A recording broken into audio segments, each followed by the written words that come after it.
Bismillahirrahmanirrahim. Assalamualaikum warahmatullahi wabarakatuh. Izin memperkenalkan diri terlebih dahulu. Nama saya Ade Aulia dengan NIM 122210001 dari kelas 2A Yaud. Saya di sini akan mempresentasikan sebuah materi yang berjudul tentang keterlambatan motorik kasar pada anak tunadaksa dari mata kuliah Perkembangan Fisik Motorik Anak Usia Dini. Untuk mempersingkat waktu, marilah kita awali presentasi ini dengan Bismillahirrahmanirrahim. Untuk yang pertama yaitu pendahuluan. Saya akan menjelaskan tentang pengertian, 2. tingkat gangguan, ketiga tanda dan gejala, keempat pendekatan dan kendala. Untuk yang pertama yaitu pengertian. Apa sih yang dimaksud dengan perkembangan motorik? Perkembangan motorik adalah suatu proses tumbuh kembangnya anak, mulai dari suatu kematangan pada gerakan anak. Karena pusatnya berada pada otak anak. Karena otak pada anak itu memiliki pengaruh yang sangat besar terhadap perkembangan motorik anak. Karena suatu proses perkembangan yang terjadi pada anak itu terlihat dari kematangan suatu pusat yang terdapat pada otak. Maka dari itu, setiap pergerakan yang dilakukan oleh setiap anak itu sebenarnya mereka sudah memiliki pola untuk mengontrol suatu gerakan dalam otak, yaitu memiliki fungsi dan dalam mengendalikan dan mengontrol suatu aktivitas fisik dan mental pada anak ialah keseluruhan bagian yang terdapat pada susunan saraf yang ada di otak. Sedangkan menurut Harlock dan Fatmawati, mereka menyatakan bahwa suatu perkembangan motorik anak akan terjadi jika pada pusat saraf otak anak sudah memiliki kematangan yang pas. Karena pada suatu gerakan yang terjadi pada anak itu memiliki 3 unsur yang terlihat, diantaranya seperti otak, otot, dan saraf. Nah, jika dari 3 unsur tersebut tidak memiliki fungsi yang baik, maka suatu gerakan tersebut tidak akan dilakukan dengan baik juga. Untuk yang kedua yaitu pengertian dari tunadaksa. Apa sih yang dimaksud dengan anak tunadaksa? Anak tunadaksa adalah suatu individu yang memiliki gangguan pada pergerakan pada tubuh anak yang disebabkan dari neuromuskular dan struktur tubuh yang bersifat secara bawaan, sakit, atau karena kecelakaan itu sendiri. Contohnya seperti selebrati palsi, diamputasi, polio, dan lumpuh. Untuk yang ketiga yaitu tingkatan gangguan pada anak tunadaksa. Untuk tingkat gangguan pada anak tunadaksa yaitu memiliki 3 tahap, yaitu diantaranya tahap ringan, tahap sedang, dan tahap berat. Untuk tahap ringan yaitu suatu keterlambatan dalam melakukan suatu aktivitas fisik. Untuk keterlambatan ringan ini bisa ditangani dengan terapi dengan tim medis. Untuk yang kedua yaitu tahap sedang.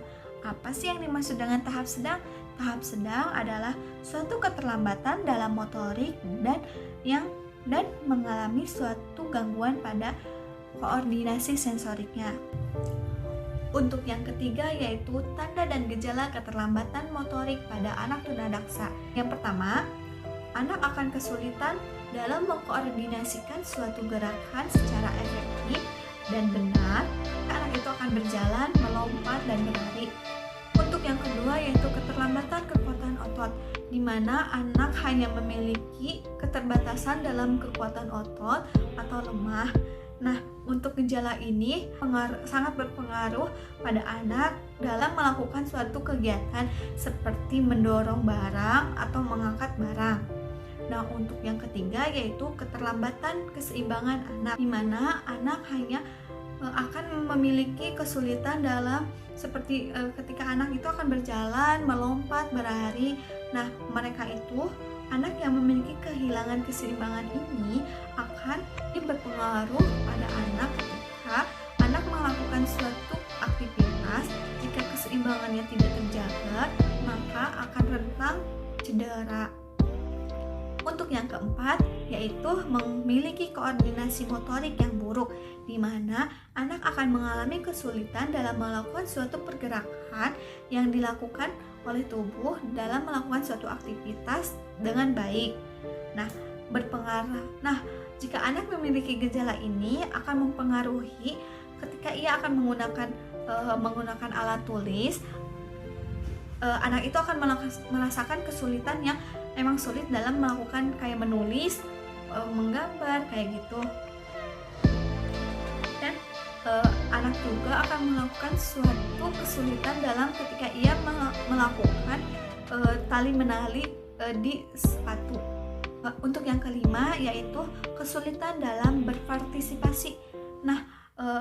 Anak akan merasa kesulitan jika melakukan aktivitas yang berpartisipasi secara fisik, yaitu akan mempengaruhi suatu kemampuan anak untuk berpartisipasi dalam aktivitas fisiknya atau olahraga seperti bersepeda, berenang, bermain dengan teman sebayanya. Untuk materi yang keempat, yaitu pendekatan dalam keterlambatan motorik anak. Terapi fisik. Apa sih yang dimaksud dengan terapi fisik? Terapi fisik ialah suatu bantuan untuk anak dalam mengembangkan suatu kekuatan dalam ototnya, keseimbangannya, dan membantu anak untuk mengkoordinasikan suatu gerakannya melalui latihan dan investasi yang khusus. Jadi maksudnya terapi fisik ini sebuah tim medis akan membantu kita untuk bisa mengkoordinasikan tubuh anak dan memperkuat otot anak dan menjaga keseimbangan anak. Untuk yang kedua, yaitu terapi okupasi. Apa sih yang dimaksud dengan terapi okupasi? Yaitu okupasi merupakan suatu terapi yang akan melatih dan membantu anak dalam melakukan aktivitas sehari-hari. Contohnya seperti makan, berpakaian. Mereka akan membantu dan memberikan suatu aktivitas dalam meningkatkan kemampuan motorik anak. Untuk terapi okupasi, yaitu tim medis akan melakukan latihan kepada anak dalam belajar makan, cara berpakaian seperti gimana. Agar dapat meningkatkan kemampuan motorik kasarnya itu akan meningkat. Untuk yang ketiga, yaitu stimulasi lingkungan.